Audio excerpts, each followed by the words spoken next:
We have completed the first unit, that is importance, history, evolution, aspects of vegetable breeding and its variation from cereal crop breeding, centers of origin and their role in crop improvement, germplasm introduction, conservation, exploitation, and plant nutrition.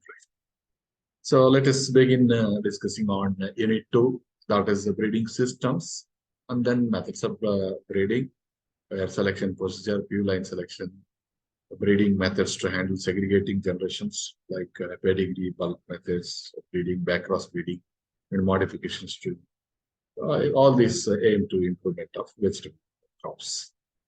The breeding systems, it involves the reproduction and the pollination and the control mechanisms. That's what we intend to study on this breeding systems.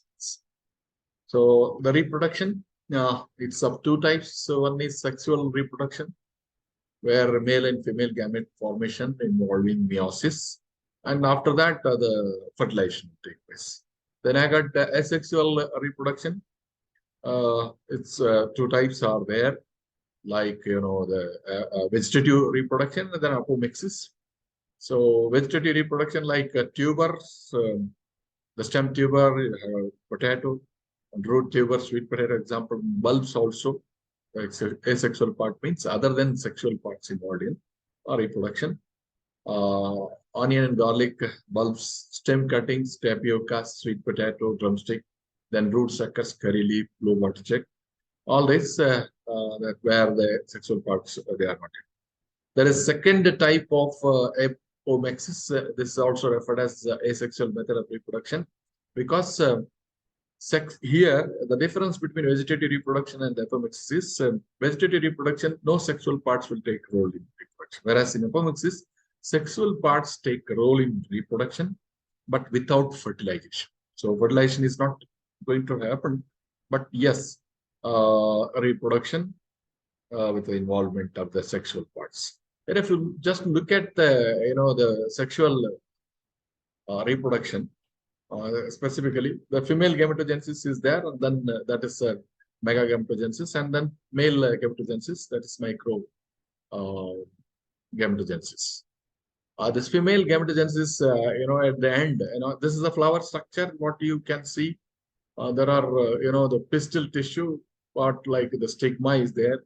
Then this is the style, and then of course in this style only your pollen tube grows after germination of the pollen, and it reaches the embryo sac, right? That is ovary and ovule. So this embryo sac, if you just look at, and then male part is anther and the filament, got a stamen. So this embryo sac, if you just look at here, this is the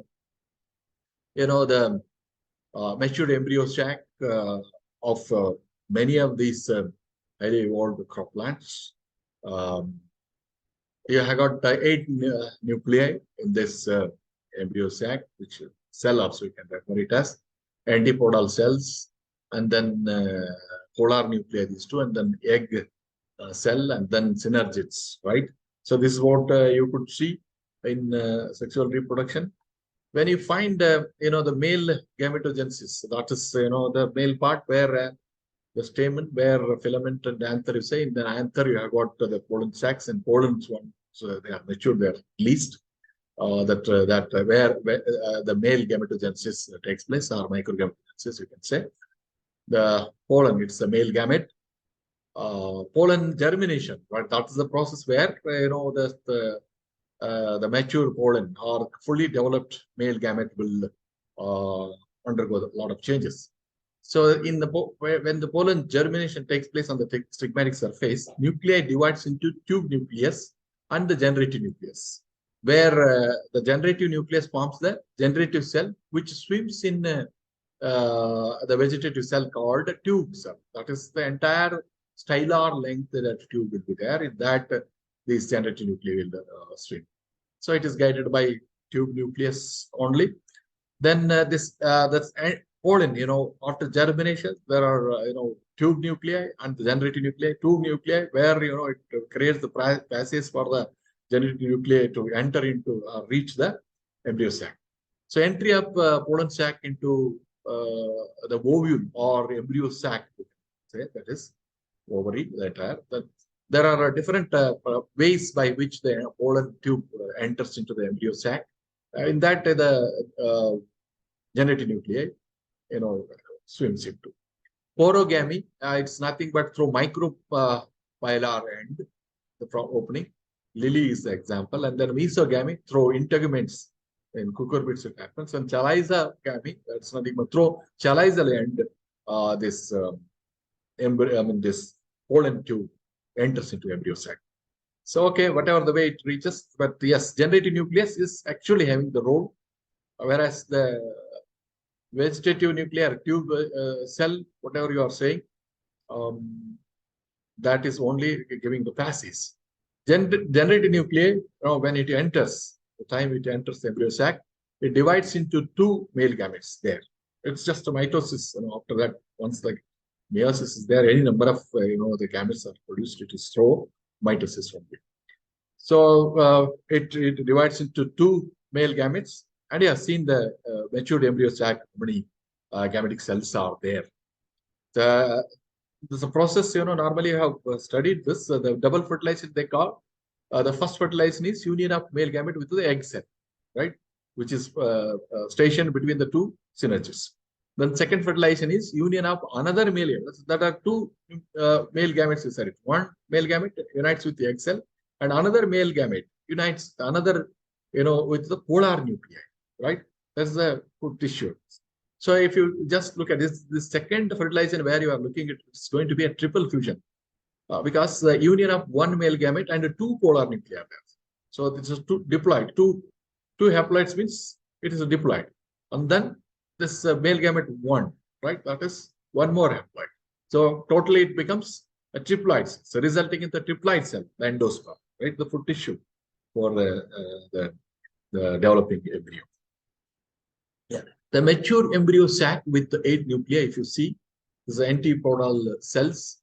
And the center, you have got definitive nuclei, or it is also known as polar nuclei. Then here, the center one, two synergists are there at micropylar end, and this is a chalizal end, right? So egg cell that's the center, right? Synergists side by side. So involvement of these different types, we can have the different types of apomixis. Okay, different types of apomixis. Asexual method of reproduction, where the sexual parts involved in reproduction, but without fertilization.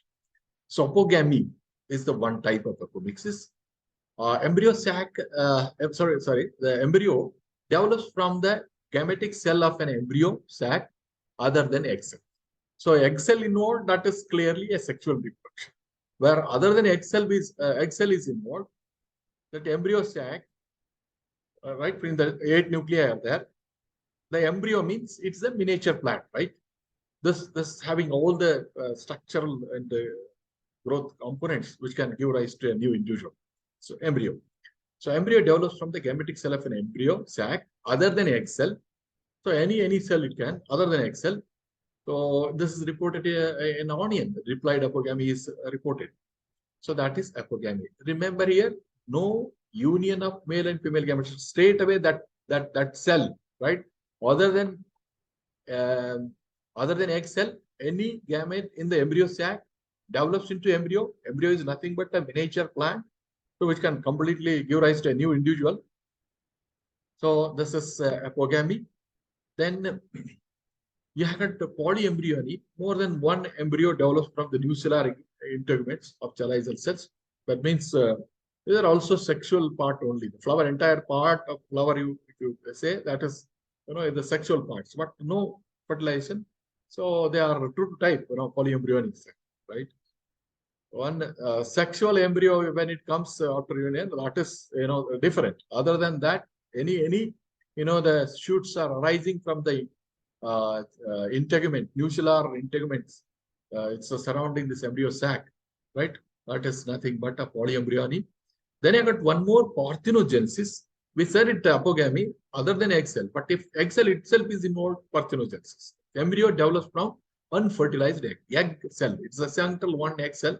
Other than that, you are referring it as apogamy. Whereas the central, this is the egg cell. If it develops into embryo without fertilization, remember, so that is referred as parthenogenesis. species. So then androgamy is there. So androgamy, plants from male gametes inside embryo sac. Otherwise, we have got a tissue culture, pollen culture, you do it, that a complete plant you are going to develop from the anther. That is different. But this is all, naturally happening things we are referring to. So androgamy, if this male gamete, that whatever, the plants from male gametes inside embryo sac, which after that if it emerges, then it is referred as androgamy. Rarely it is seen, not in many of the crop plants, but they are not regular part of the reproduction. I tell you, some species, some crops you can find this. So those are, the different types of reproduction: sexual reproduction, asexual reproduction. Asexual, you have got vegetative, and then apomixis. In apomixis, you have got different types of apomixis. That is, the apogamy, polyembryony, parthenogenesis, and androgamy. Now the breeding system, okay, the sexual reproduction, we are more concerned for plant breeding because the asexual method of reproduction only fixes. It will not give any, the variations, any recombinants there. It is only, whatever it is there to type, like it is easier for, fixing. Multiplication of the variety is easier if you have got asexual. But new changes or improvement is always through sexual way of reproduction. So plant breeding, it depends mostly on the sexual reproduction, very little on that we have got a separate methods for improving the crops which are asexually reproduced. Yeah, sexual reproduction, the most important phenomenon here is the pollination. So nature of pollination, if you just look at the self-pollination factors are there that enforcing the selfing. Right, the enforcing, encouraging difference is enforce means it's more surety that it is going to be self, whereas encouraging, it is less than the enforcement. Okay, so you got different types of this enforcing factor. Self-pollination you are going to get in various crop species. Cleistogamy is one where the flower will never open. That means within a flower, male and female parts are there. Pollen is going to fall in the stigmatic surface of the same flower. Invariably, it has to be, the self-pollination, right? The cleistogamy, that means selfing. It is enforced. Selfing is enforced. No way you can get the cross-pollination. There are the chasmogamy. Flower open after pollination. Here also, pollination happens means it is selfing only, right? The same flower pollen at the stigmatic surface. That is referred as chasmogamy. But flower here, it opens. For example, cereals. But this is also going to give you the self-pollination, self-forcing. Then the encouraging factors like, for the selfing, stigma closely surrounded by anthers. So chances of self-pollination is more. You can see tomato. So more than 95% self-pollination. Brinjal, of course, around 75% self-pollination. 25% you can find outcrossing. Whereas tomato, you get 5% outcrossing. Brinjal, 25% outcrossing. That means this factor of stigma is closely surrounded by anthers. They are amenable for the the stigmatic surface immediately. So you cannot rule out selfing, but of crossing, you can get more amount of self-pollination. Then stigma and the stamen and stigma hidden by floral organs like legumes. Now here also you find self-pollination. But you cannot say 100% self-pollination because it is just, this is surrounding by some means, some mechanical means, if rupture or anything happens, then it can lead to cross-pollination. Then staminal column surrounding the stigma in okra, you have seen all along the staminal column, you find these anthers, right? That means that easily amenable. Pollen is amenable for the immediate stigma that's very near. And that is, of course, the amount of cross-pollination is quite significant here. But more amount of self-pollination is there. That's why this brinjal and okra, you can refer them as often cross-pollination. Then the cross-pollination factors which are enhancing diclining, that means separation of sex, unisexuality. Monacy you can find. So that is in the same plant, you get male flower and female flower, monacy. Diacy, one plant male flower and another plant is female flower. Monacy, if you look at it, is encouraging because in the same plant you have got male and female flowers, chances of self-pollination is there, but in the process of, within the plant, one flower to other flower transfer of the pollen, it's again more amount of cross-pollination. So it helps in encouraging the cross-pollination when that is separated. Far away, the two flowers are away where source of pollen and the stigma are separated. Right? So monocy, it is encouraging. Diaceid is invariable. I mean, it is must and should cross-pollination. From one plant to other plant only it goes. We are referring this, the self-pollination cross-pollination for, single plant, right, when you say it. But if pure lines are there, interseminating and all that, it's precisely, literally, selfing means of the same plant, right? Anything pollen of same plant falls on the stigmatic surface of the same plant, it is selfing. Then you got dichogamy, another factor. Male and female parts mature at different times. When the female matures first, then the pollen of same flower is not available. Then the other flowers pollen it has to depend, and then that is going to encourage the cross-pollination. So here, encouraging factor, protogyny, bajra, chili, and okra. That means here the gynecium matures first. That is, stigma becomes receptive earlier than the pollen release, antherdiasis. That is in bajra, chili, and okra you can find. Then protandry, it is found in carrot, onion, beetroot, and corns, where androecium matures first and then the stigma becomes receptive. Okay, so that is also leading to encouraging factor cross-pollination. Then hercogamy, there is a natural barrier encouraging the cross-pollination. Unless that barrier is ruptured, you cannot have the self-pollination. Right, within a flower, transfer of the pollen to stigmatic surface is difficult because the natural barrier is there, that has to be ruptured. So stigma covered with wax in lucerne, heel in alfalfa, hood covering the stigma in the fancy iris flower. In fancy and iris, these flowers where hood is covering stigma, that is again going to encourage cross-pollination. Then other inbuilt factors like self-incompatibility is there. That's inability of the functional pollen to germinate onto the same genotype stigmatic surface. That is self-incompatibility. Example, cruciferous vegetable, the brassica vegetables, it's an enforcing factor because it cannot germinate. That means only cross-pollination has to happen.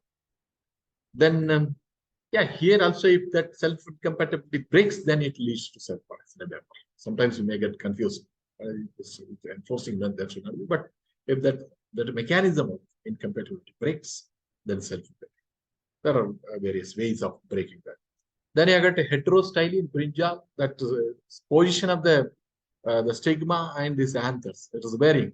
You got 4 types of flowers in brinjal. Very rudimentary, very short style, they not, and the long style, that is, it's protruding out. So it is amenable for the foreign pollen rather than the same flower pollen, right? So that is heterostyle in brinjal. You get the cross-pollination. It's the reason, the factor responsible for cross-pollination, often cross-pollinated crop. Then male sterility is again an enforcing factor. Onion, chili, you'll find. So those are all the factors responsible for selfing and crossing in vegetable crops examples we have taken. Then the types of flowers based on sexual parts present. You have got 3 different types of flowers, you can say. Staminate means only male part is there. Pistillate means only female part of the sex is there. Whereas hermaphrodites, both male and female parts are there on the same flower. Okay. Then, that's bisexual flowers are found in majority of the crop plants, whereas staminate pistillates present in very few crop species. And especially in cucurbits, you have got based on the presence of these three different types of flowers on one or the 2 plants, you can have different flowering habits. Number 1 is trimonesius. It's rarely found in cucumber. So muskmelon and gourd. So what do you mean by this trimonesius? All the 3 different types of flowers are present on the same plant. Staminate flower is there, pistillate flower is there, hermaphrodite flower. All these three, right? If it is there, you can refer it as a trimonisious.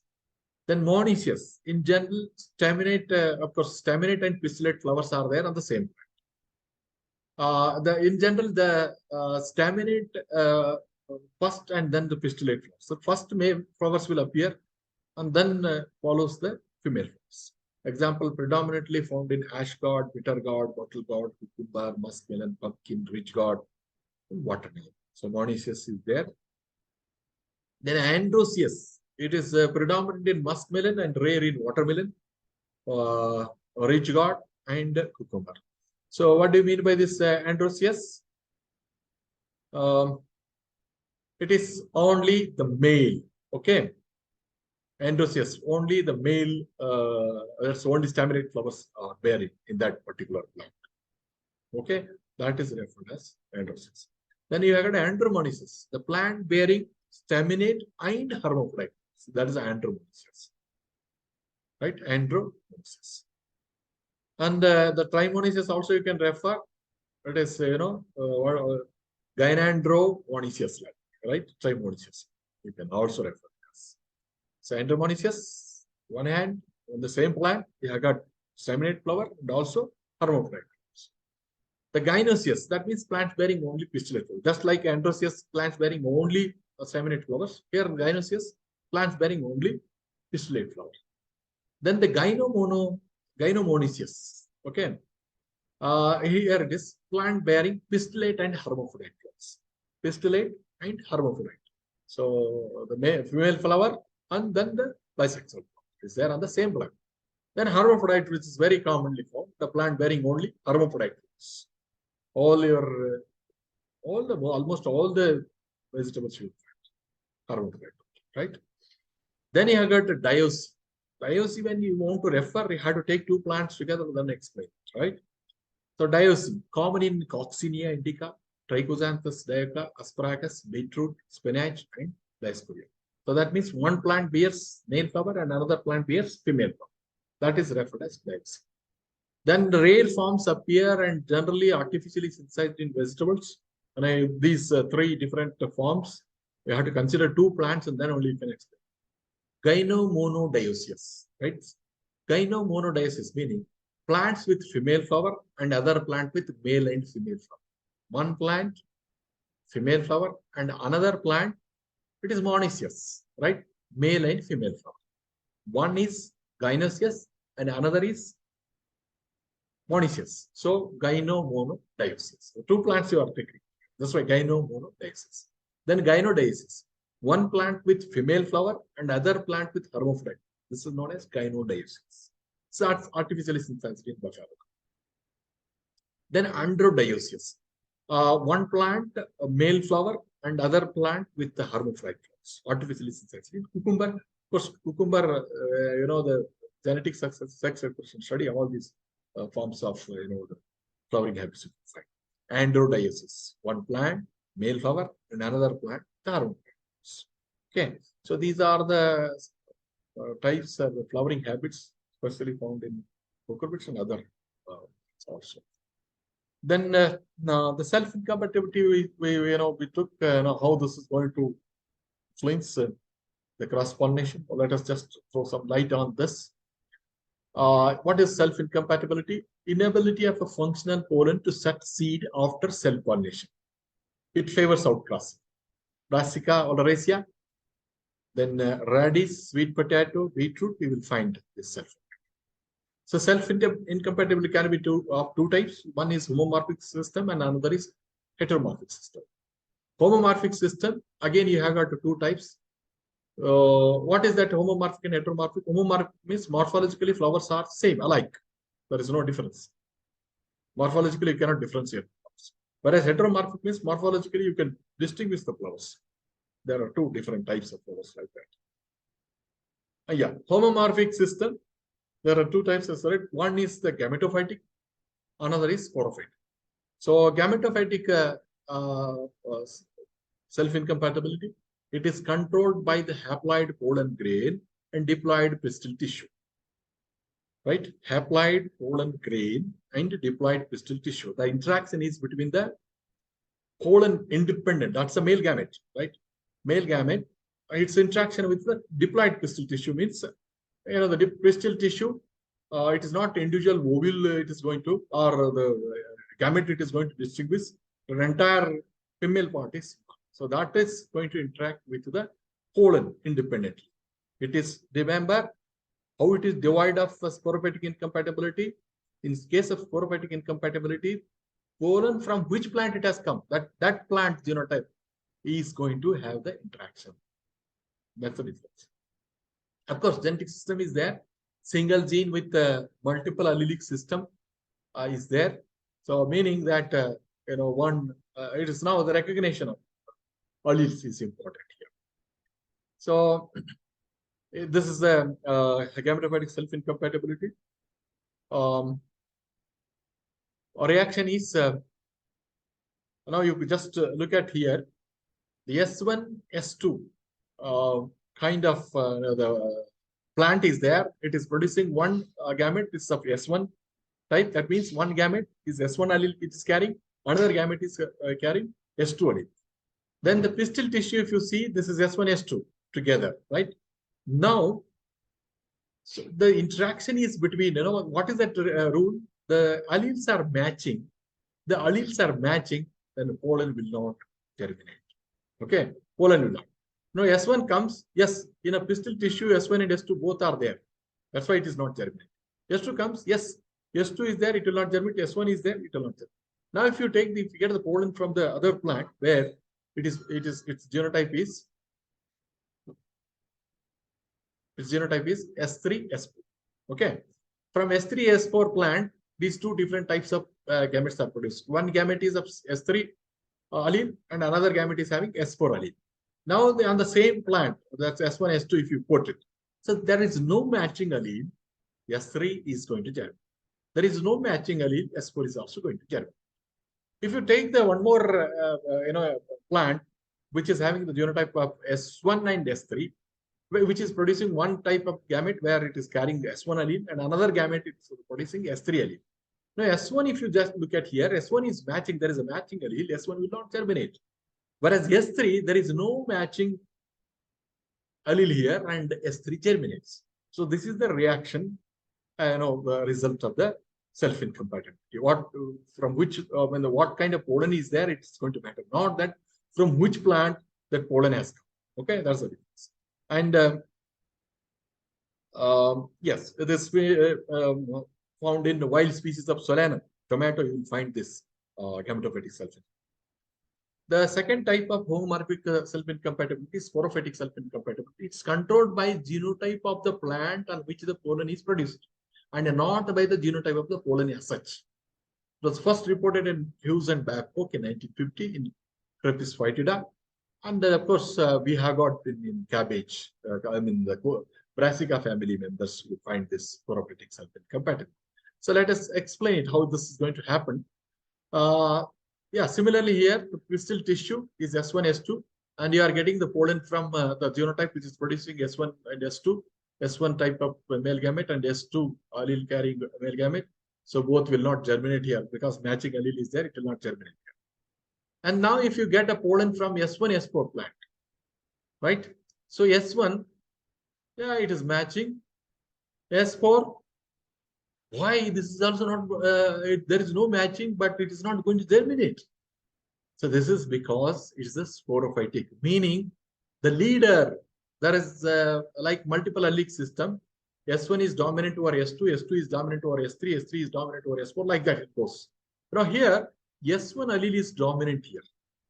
It will not allow the S4 allele to have any role. So interaction is with S1 and this S1. So matching is there, whatever other allele is there, not going to matter. Both are not going to germinate. So that means independently, this pollen has no rule to decide whether it can germinate or not.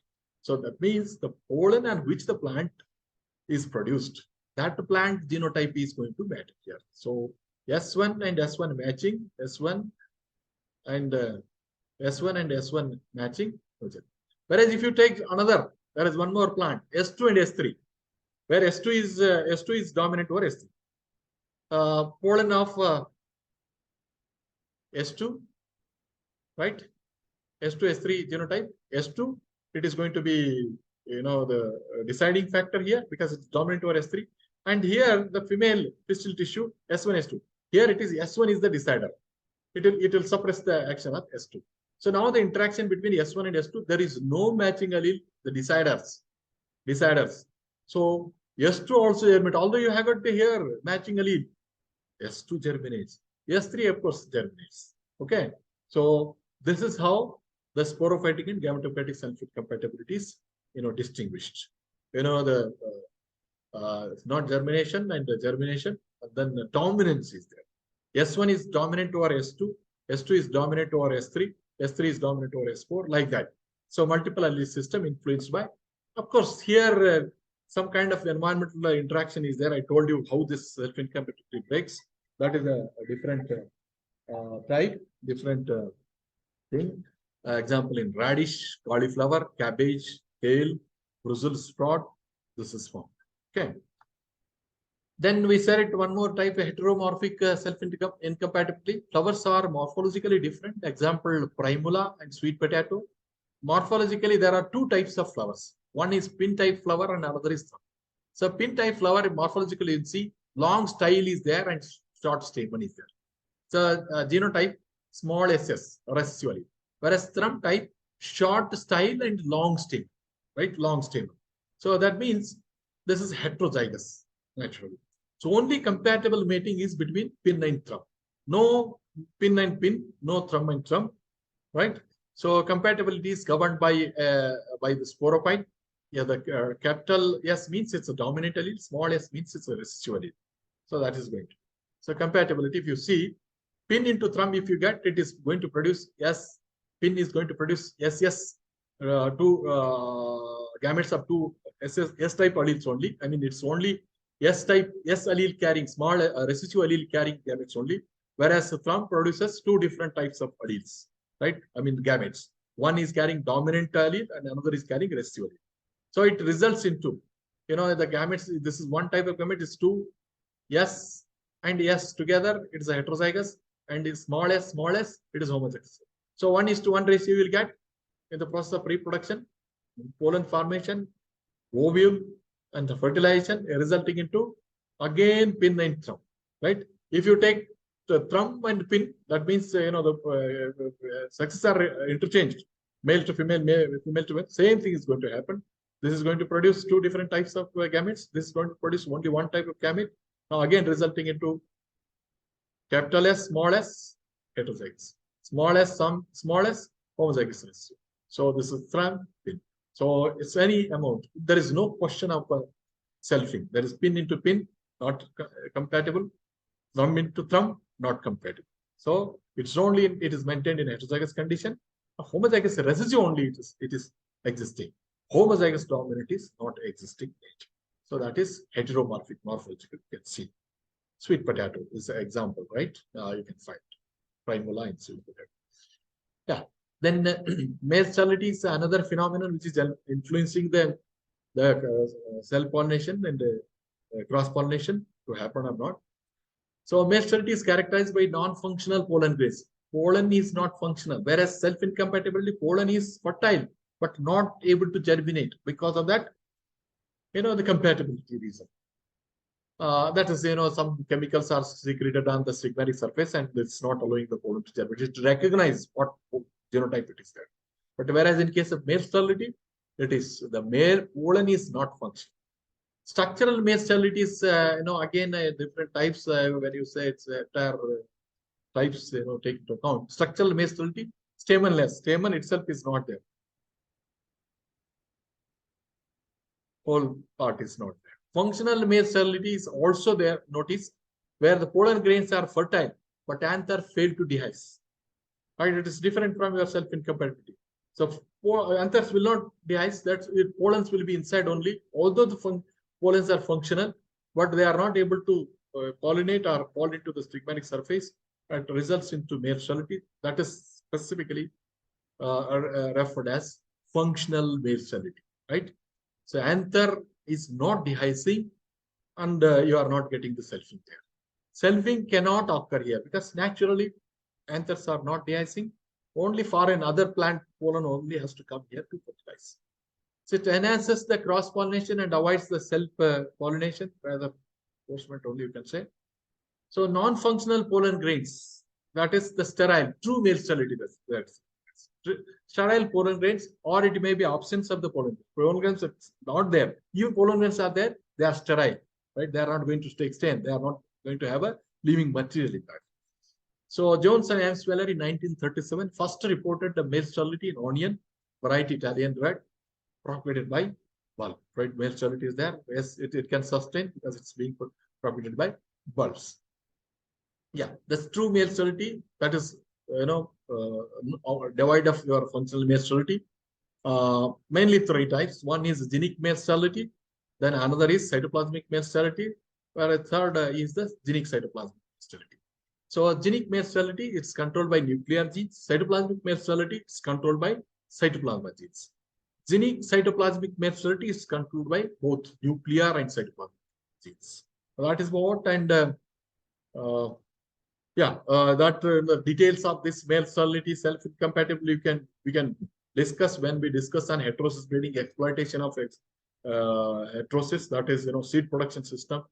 This male sterility is going to be very useful. It reduces a lot of cost involved in hybrid seed production. Okay, we'll discuss that time. At least this, if you know, are sufficient. Now, so all this is leading to the factors we said it, self and cross-pollination factors, enhancing, enforcing, and all that. That leads to, how the particular given crop, what is the extent of natural cross-pollination is there. You can get just information here. The tomato, like 4.9% of the males, the natural cross-pollination is there. Classification, it is a self-pollinated. What are the pollination vectors? Bumblebees are there, but to the extent of only less than 5%. Report is from USA.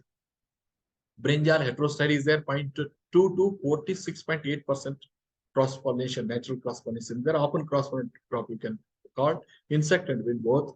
Report is from Japan. Capsicum annuum, protantry is reported 7 to 37% of natural cross-pollination. You can call it as a cross or often cross.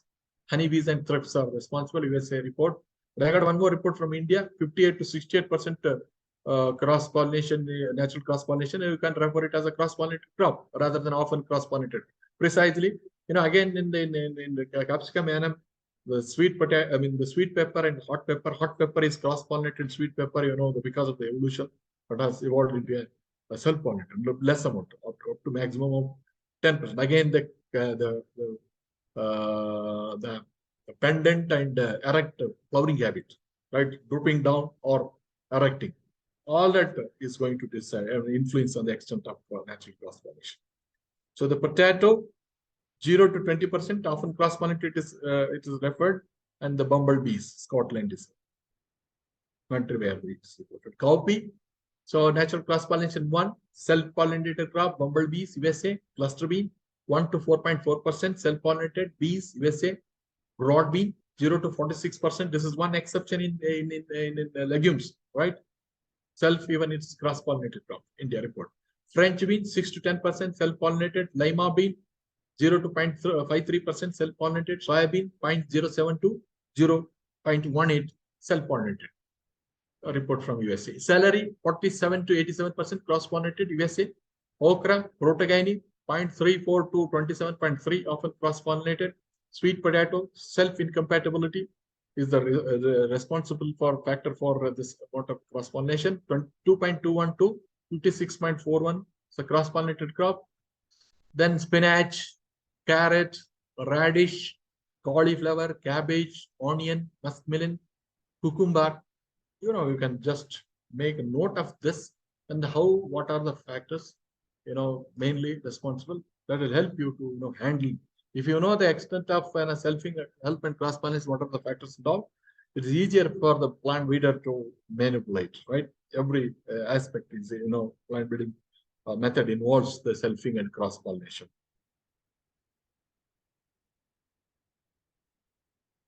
Yeah. So that is, what is found in the crop plants naturally. natural extent of natural cross-pollination.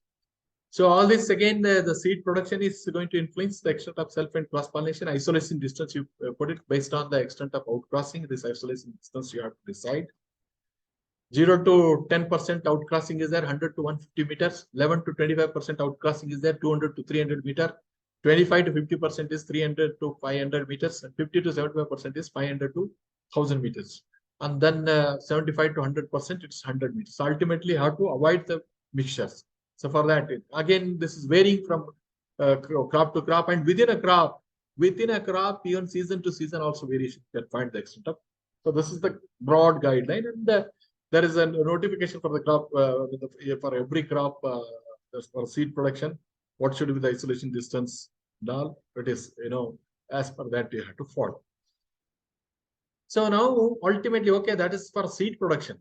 Isolation distance. Now it's very significance of this extent of self and cross pollination. It determines the mode of, the gene rate of gene flow. That means pollen, if it is more randomly passing into the other individuals, the gene flow is there easy. If it's self-pollinated, there is no gene flow. That is within the population it happens. Population cannot call it. It's within a plant it can. So the mode of pollination can determine, right? You can determine, but it is going to influence the rate of gene flow.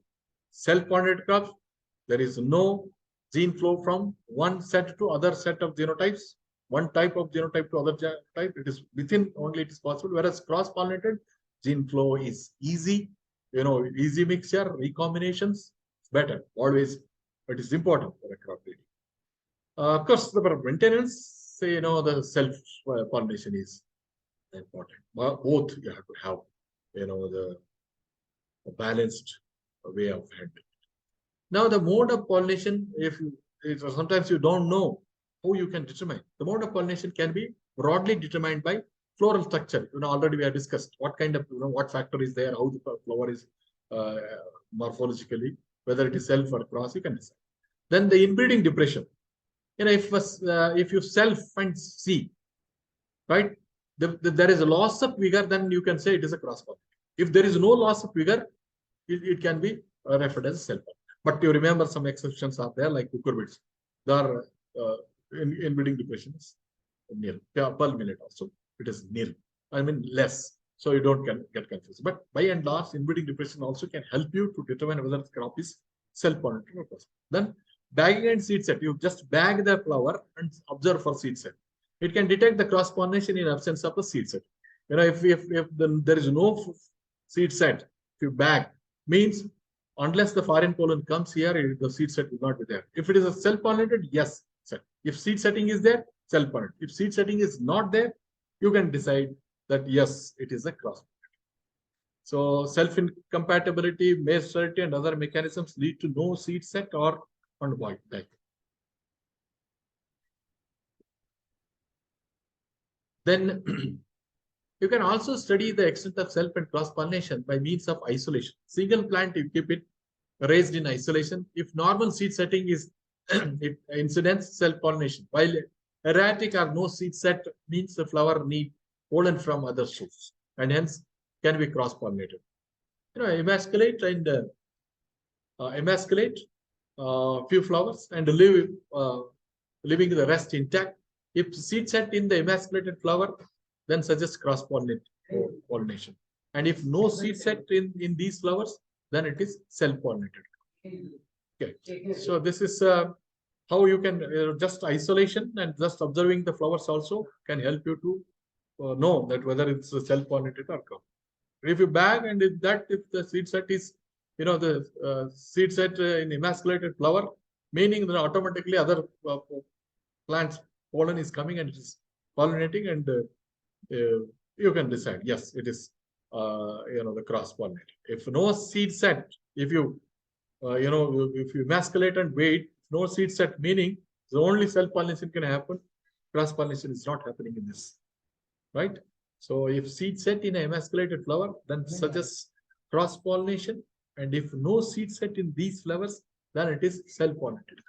Okay, these are it. Then use of recessive markers. Markers you can use it and study what is the extent. Polycross nursery, one plant surrounded by so many different plants. Polycos nursery in isolation along with the normal strain. Here the morphological marker, if you can use the normal strain possessing dominant alternative allele. Marker genes should find expression preferably in seedling or juvenile stage. So immediately, you just allow, for example, if it is having a residue, there is no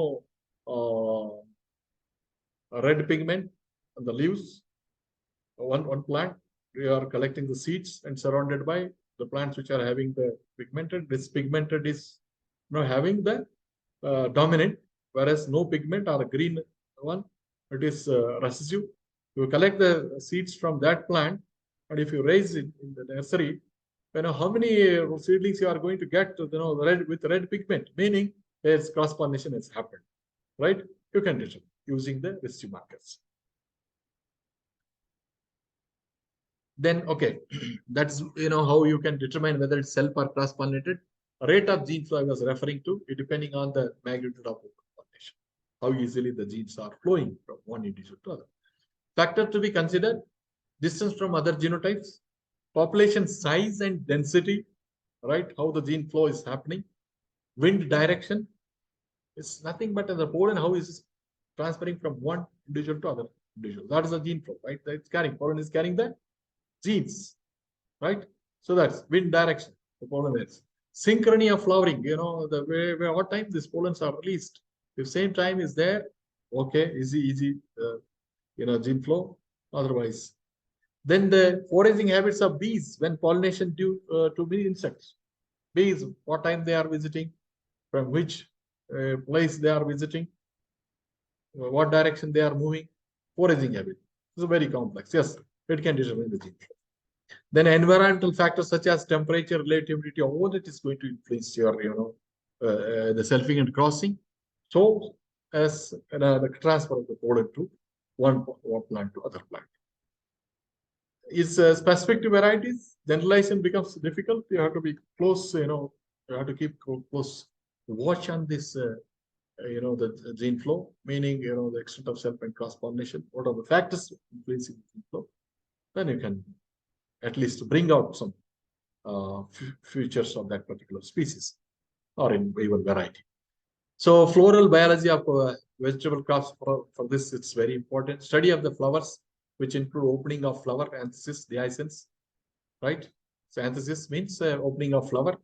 Right? Sometimes dehiscence of anthers, anther buds, and pollens are released. Pollen viability, stigma, receptivity, what period, etc. You are going to study floral biology. Floral biology is influenced by environmental factors. Usually, anthesis of flower takes place in the morning hours in most of the crops, except a few crops like bottle gourd, ridge gourd, snake gourd, where the anthesis, flower opening, takes place afternoon or evening hours. Remember, these are some significant. Otherwise, majority of the crop plants, they open the flower in the morning hours. Very few are there. Raat Kirani, something you said. So it's varying, right? So it's very few are there. This floral biology, if you study, it's very important for the plant breeder to know a particular crop when the flower opening normally happening, when the anther dehiscence is taking place in a day, and pollen fertility, what is that, and the stigma receptivity, what is that, and then where the place of it also I'm giving you here. So tomato, says these figures, whatever given, it is the 24 hours timings is given, right? 7 to 8 means morning 7 to 8.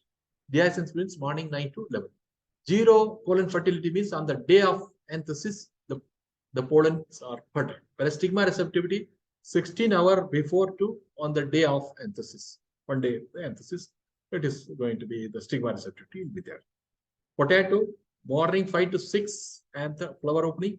Dehiscence morning 5:30 to 7. And the pollen fertility on the day of anthesis, and the next day morning, till next day morning, the pollens are fertile. Whereas stigma receptivity on the day of anthesis plus the next day after, till next day after. Report is from US. Capsicum annuum, morning 5 to 6, flower opening. Anther dehiscence, morning 8 to 11. And pollen fertility on the day of anthesis, and the stigma receptivity is also on the day of anthesis. Report from India. Brinjal, there are 2 reports. One from New Delhi, and another is from Bihar. Flower opening, morning 6 to 11:30. Anther dehiscence, morning 4:15 to 11. and then pollen fertility on the day of anthesis to 2 days after anthesis, it will be fertile. Whereas stigma receptivity, 2 days before anthesis to 3 hour, sorry, 2 to 3 hours before anthesis to 2 days after anthesis. The first report. And the second report, flower opening 7 to afternoon 2 o'clock, 14. And then dehiscence 7:15 to 14 hours, that is afternoon 2 o'clock. Anther dehiscence will be there. Pollen fertility on the day of anthesis. And then the stigma receptivity 1 day prior to the anthesis to 2 days after anthesis. Okay, this variation. It depends on the environmental conditions. That's why, right? It's very important, like temperature relative. All that is going to be important. Okra, morning 8 to 10:30, flower opening. Morning 6 to 11, anther dehiscence. 6 to 12 hours of anthesis, this pollen fertility. 1 day prior to anthesis, stigma is receptive, and on the day of anthesis also it is receptive. Peas, morning 5:45 to 6:30, flower opening. Morning 5:45 to 7:30, anther dehiscence, and the pollen fertility on the day of anthesis to 24 hours. Then the stigma receptivity 48 hours before anthesis to 24 hours after anthesis. Then dolichos bean 9 hours, so that is morning 9 to evening 5 o'clock. The flower opening will be there. And the anther dehiscence morning 5 to afternoon 2 o'clock. Pollen fertility on the day of anthesis, stigma receptivity on the day of anthesis, report is from Nagpur. Then sweet potato, morning 5 to 7, flower opening. Morning 5 to 7:30, anther dehiscence, pollen fertility on the day of anthesis. And then stigma receptivity, morning 8 to 10 hours.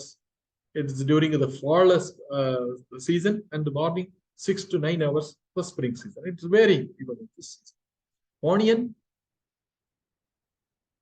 morning 6 to 7, flower opening, 7 to 15 hours to the even next day after anthesis also. Pollen fertility and anther dehiscence will be there. Pollen fertility on the day of anthesis, stigma receptivity on the day of anthesis. Radish, morning 8 to 10, flower opening. Morning 8 to 10:30, anther dehiscence. Pollen fertility on the day of anthesis, stigma receptivity 2 to 3 days before anthesis to a day after anthesis. Then cabbage, morning 8 to 10, flower opening. Morning 8 to 10:30, anther dehiscence. Pollen fertility on the day of anthesis, stigma receptivity 2 to 3 days before anthesis to a day after anthesis. Then muskmelon, morning 5:30 to 6:30, flower opening, 5 to 6 hour anther dehiscence. Morning 5 to afternoon 2 o'clock, the pollen fertility will be there. Stigma receptivity 2 hours before anthesis to 2 to 3 hours after anthesis. Watermelon, morning 6 to 7:30, flower opening. Morning 5 to 6:30, anther dehiscence. Morning 5 to 11 o'clock, the pollen fertility. Stigma receptivity 2 hours before anthesis to 2 to 3 hours after anthesis. So this information available, and you have to, it is not just you have to follow this. This will help you for the breeder when I should go for the pollination, cross pollination, right? And all this is going to help you, whether you can do the emasculation or not. What is the extent of selfing? More selfing is there. You want to go for crossing, emasculation is must. And because what time you have to handle the flower, it's all this floral biology is going to help. If you take research work on a particular crop, you should study in depth how the crop is and how that crop is behaving in your station, how the varieties you are handling are behaving in your station, seasonal variation of that variety in that particular location. All this, if you can take into account, you will be a more successful plant breeder. Meaning, you'll end up with more success of selfing or crossing, whatever you are doing. So otherwise, searching in the dark, a lot of resources you are going to waste. That's why all these aspects are very important. With that, we are going to close on these breeding systems and the pollination, extent of natural cross pollination, and then the floral biology when the flower is opening, anthers are dehiscing, pollens are fertile, stigma is receptive for a given crop. We have studied.